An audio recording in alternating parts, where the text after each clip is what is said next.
जय हिंद दोस्तों। जब से उत्तर प्रदेश में अंतिम चरण का मतदान हुआ है, तब से उत्तर प्रदेश में लोगों ने एग्जिट पोल का अनुमान लगाना शुरू कर दिया है। हर एक युवा और व्यक्ति के अंदर चुनाव के नतीजे को लेकर के दिल में धड़कनें तेज हो चुकी हैं। कोई कह रहा है कि बीजेपी आगे जा रही है, तो कोई मीडिया कह रहे हैं कि एसपी आगे जा रही है। लेकिन देखना दिलचस्प बात यह होगा कि आने वाले 10 मार्च को किसकी सरकार यूपी में बनती है। और यहाँ पर मुद्दा जो है, जो कुछ भाजपाई कहते हैं बीजेपी की सरकार बनेगी, तो कुछ एसएसपी वाले एग्जिट पोल वाले कह रहे हैं सपा की सरकार बनेगी। लेकिन देखना वाला एक एक चैनल का नाम है देशबंधु, उन्होंने बताया है कि सपे के खाते में 228 से लेकर 244 सीट तक जा रही है, वहीं बीजेपी के खाते में 134 से 150 सीट तक जा रही है, और बीएसपी के खाते में 10 से 24 सीट जा रही है, और 1 से 9 सीट कांग्रेस को जा रही है, और अदर को 6 सीटें जा रही हैं।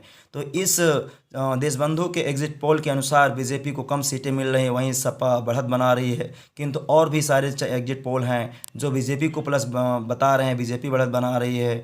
लेकिन दोस्तों, देखना दिलचस्प बात यह होगा कि आने वाले 10 मार्च को नतीजा जब निकल कर सामने आएगा तो किसकी सरकार सामने बनती है। सभी युवाओं के धड़कनें तेज़ हैं और सभी लोग चाहते हैं, कुछ लोगों का मुद्दा है बेरोजगारी, तो कुछ लोगों का मुद्दा है शांति सुरक्षा। तो देखना होगा कि आगे क्या इन एग्जिट पोलों की रिपोर्ट सच साबित होती है या नहीं। इन सभी को देखने के लिए हम सबको इंतज़ार करना पड़ेगा 10 मार्च को।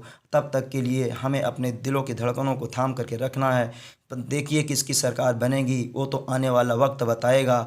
ये तो अभी एग्जिट पोल है। एग्जिट पोल तो लगाने वाले मीडिया किसी की भी हो सकती है। कुछ मीडिया की बातें सत्य होती हैं और कुछ मीडिया की बातें असत्य भी होती हैं। लेकिन देखना है आने वाले 10 मार्च को क्या साबित होता है, किसकी सरकार बनती है यूपी में, कौन किसके सर पर ताज सजता है यूपी। क्या बीजेपी सरकार बना सकती है क्या, या सपा सरकार बना सकती है। इसके लिए आप इंतज़ार करें 10 मार्च तक का। तब तक अपने दिलों की धड़कनों को थाम करके बैठिए। सरकार जिसकी बनेगी, आप लोग 10 तारीख को एकदम क्लियर हो जाएगा।